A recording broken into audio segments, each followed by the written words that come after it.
We were speaking actually a while ago about whether or not Tottenham would look to bring in Julian Nagelsmann. And do you remember we had our German expert, a German football expert on, who said, no, he's going to go in at Bayern Munich if he goes anywhere. That's what the papers are reporting this morning as well, saying looks like they've missed out on that chance to get him in there. He's going to go to Bayern Munich. Hansi Flick is going to go to Germany for the German job. So, Darren Bent, the question to you is, who do you think would be the right fit for Spurs? I mean, Scott Parker would be a good one. I like Scott Parker. But I really like Eddie Howe. I like the way he plays football. He did a fantastic job down there at Bournemouth.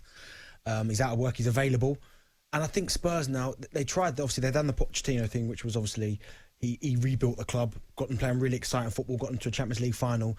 And then it got to that 4 or 5 year cycle where if Levy had invested again a little bit more, I think Spurs maybe could have gone on. He didn't do that.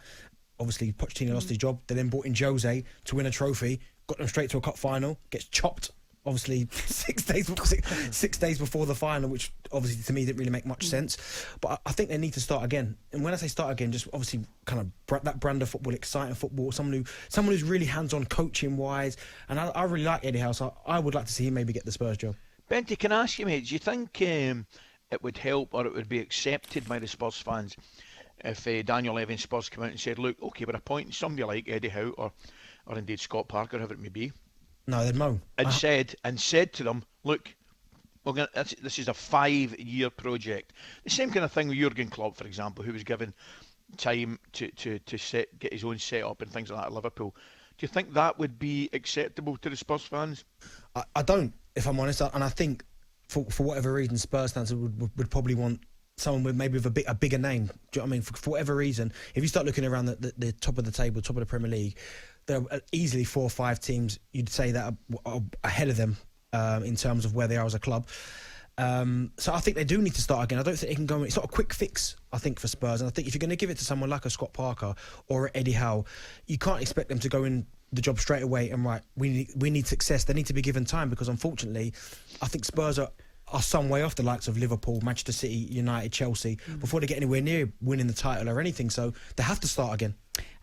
The criticism, or I don't know if it's criticism necessarily, but the one thing that they might say about Eddie Howe is he hasn't managed a top team yet. But if you look at what Maurizio Pochettino was doing when they brought him in, he wasn't necessarily at what's considered a top team. But are Spurs in a different place now than they were when they brought in Maurizio Pochettino?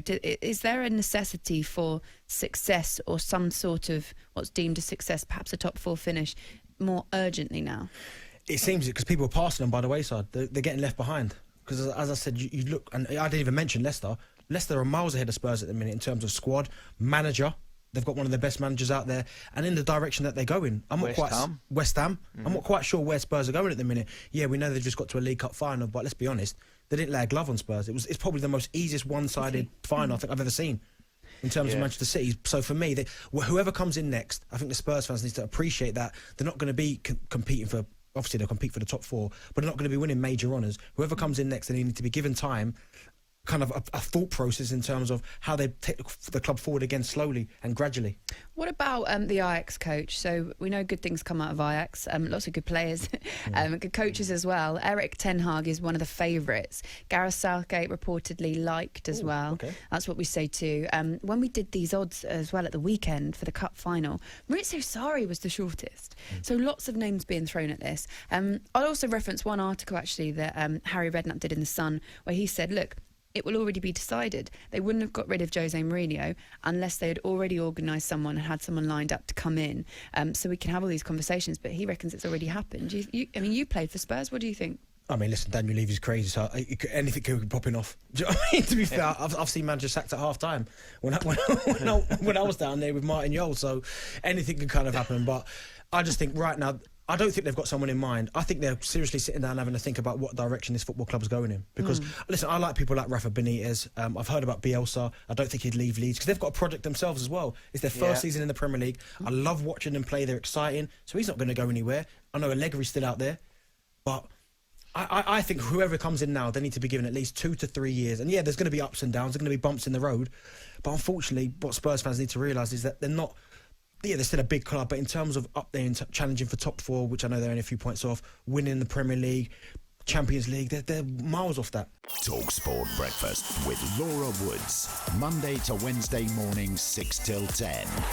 On AM, on DAB, via the talkSPORT app and on your smart speaker.